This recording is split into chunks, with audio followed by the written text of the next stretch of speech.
Hello friends, ఇంగ్లాండ్లో తామే Oxford Shire అనే చిన్న టౌన్లో ఫ్రాన్స్ మరియు ఎలిజబెత్ ఫిగ్ అనే దంపతులకి మొత్తం 7 పిల్లలు. 7 పిల్లల్లో జేమ్స్ ఫిగ్ అందరికంటే చిన్నవాడు.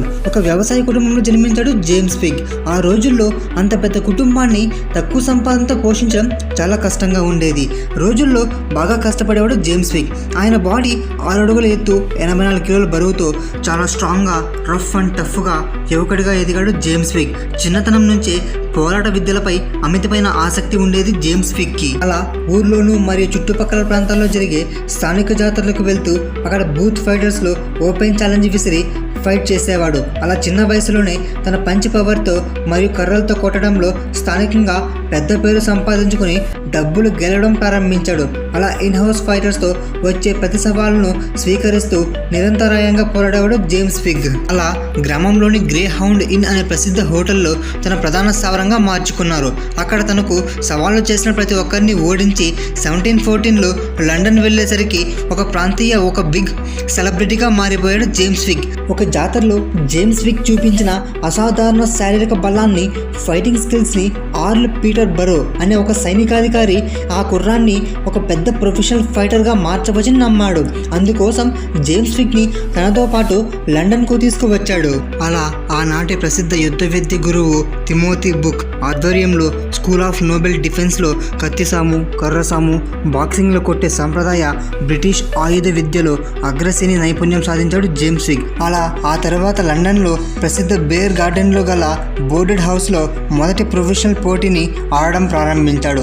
లండన్ వీధుల్లో మరియు రింగులోనూ ఉన్న ప్రత్యర్థులందరినీ వరుసగా ఓడించి 1719లో ఇంగ్లాండ్లో దేశపు మొట్టమొదటి అధికారిక బేర్ నకిల్ బాక్సింగ్ ఛాంపియన్గా నిలిచాడు. అదే సంవత్సరంలో లండన్లో ఆక్స్ఫర్డ్ రోడ్డు ప్రాంతంలో ఫిగ్స్ యాంఫీ థియేటర్ని స్థాపించాడు. ఇది 1000 మందికి పైగా ప్రేక్షకులను కూర్చుని సామర్థ్యం గల ఇండోర్ అరేనా స్థాపించాడు. ఆర్ల్ పీటర్ బరో మద్దతుతో నడిచే ఈ అకాడమీలో బ్రిటన్ లార్డులకు, ధనవంతుల పిల్లలకు ఫీజులు వసూలు చేస్తూ సెల్ఫ్ డిఫెన్స్ విద్యను నేర్పించేవారు. జేమ్స్ ఫిగ్ తన సుదీర్ఘ కెరీర్లో సుమారు 270 మ్యాచ్లు ఆడాడు. కేవలం ఒక్కసారి ప్రైమ్ మార్కర్ అయిన నెట్ సూటన్ చేతిలో ఓడిపోయారు. ఈ ఓటమి తర్వాత జేమ్స్ ఫిగ్ బ్రిటన్ మంత్రి సమీక్షంలో నెట్ సూటన్ను రీమ్యాచ్కు ఆహ్వానించి ఒకే వేదికపై కత్తులు, చేతులతో మరియు కర్రలతో జరిగిన 3 రౌండ్లలోనూ ఓడించి తన బెల్ట్ని మరియు గౌరవాన్ని తిరిగి దక్కించుకున్నాడు జేమ్స్ ఫిగ్.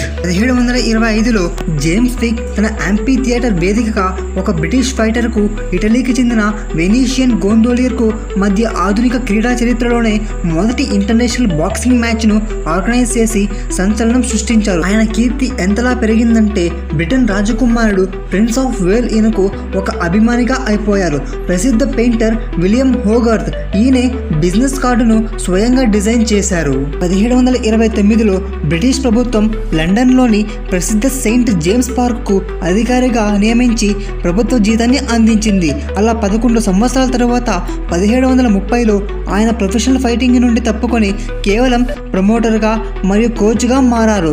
అలా 1734లో లండన్లో చనిపోయారు జేమ్స్ ఫిగ్. ఇలాంటి ఇన్స్పైరింగ్ స్టోరీస్ తెలుసుకోవడానికి మన ఛానల్ని సబ్స్క్రైబ్ చేసుకోండి ఫ్రెండ్స్.